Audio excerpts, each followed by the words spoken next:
right, an issue close to our heart, food. Now, perhaps best known for its birthday cake recipes, the Australian Women's Weekly cooking section has been a kitchen helper for generations. From tuna mornay to prawn cocktails, a new book called A Matter of Taste, that's questionable, is reflecting on the cultural impact the magazine had on our national identity. It's by food historian Dr. Lauren Samuelsson, and she joins us now in the studio. Good morning to you. Welcome. Good morning. Thank you so much for coming in. This brought back strong memories of apricot chicken, lemon meringue pie, of course the birthday cakes. What were some of the Women's Weekly cooking section recipes that you grew up with? I mean, I think like so many Australians, there was always the spaghetti bolognese, Yes. the tuna mornay, any sort of thing. I was one of 5 kids, so anything that was like hearty and filling and would go a really long way. One dish. Yeah, one Anything dish that stuff. fits in one Yeah, dish. yeah. Indeed.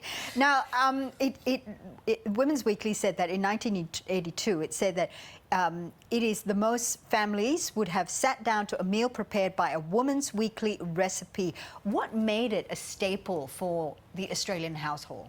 So I think that there were a couple of things. Firstly, the Women's Weekly was so popular. You know, everyone knew what it was, everyone could get it. It was pretty cheap as well.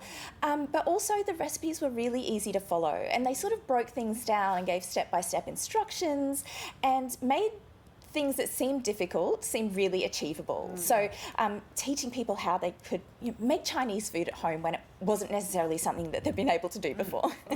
I feel as though so many homes had a recipe book where there were the handwritten recipes jotted down, then the clips of the Women's Weekly, that you could almost not close the book. It was so full. Or you had to hold it with great care or it would just completely fall apart.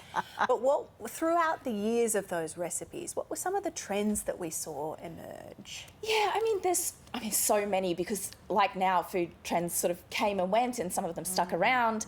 But things like, during the war years, using mock foods, for example, was really a thing, which is a food that is pretending to be something else. Yeah, so mock chicken also. Mock chicken, those sorts of things, because people were grappling with not being able to get ingredients that they needed. And then in the 1960s and 1970s, you start to see different things coming through. So Italian food, Chinese food, and also, obviously, all the way through, there's cake.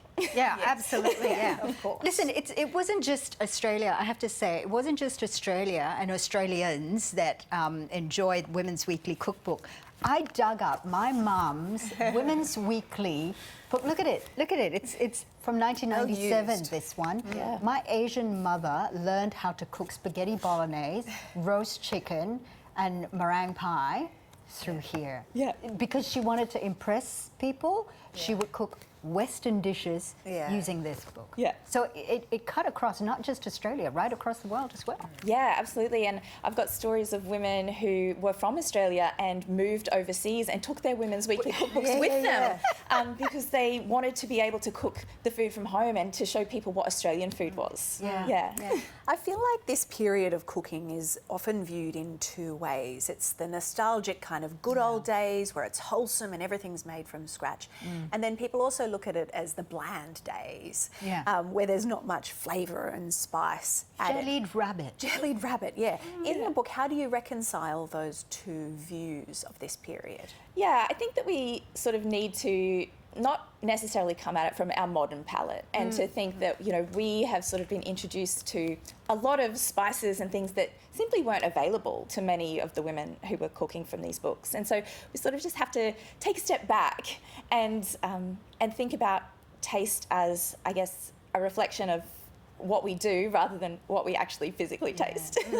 Was there much experimentation or use of native ingredients? So in the period that I look at, which is the 1930s through to the 1980s, no. Native ingredients sort of started to become really popular or started to at least get some recognition in the 1980s. Prior to then, the Weekly did not talk about them really at all, which is, it's quite sad, but it's just what was going on at the time. Well, it was the 1980s was a time of exploration, wasn't it? And that's when you get your prawn cocktails too. Yes. Yeah, the glamour dishes. Yeah. What was the community that was built around the Women's Weekly cooking section? Yeah, so there was a really great community. So women could write into the magazine to share their recipes, and they would often sort of talk to each other through the pages. So someone would ask for a particular recipe, and, you know, Sharon from Kingscliff would, you know, send in her recipe for that. But there was also some stuff going on behind the scenes. So the Weekly used to have a call-in line where cooks who were having trouble could call the test kitchen and say, "Oh, I don't know what I'm doing, can you help?" So there was that sort of real community between not only the women cooking, but also the magazine and the women that were using it. Nice. That is lovely. Lauren Samuelsson, thank you so much for coming in. It's called A Matter of Taste. It's a really fascinating read. Thank you very much. Thank you so much.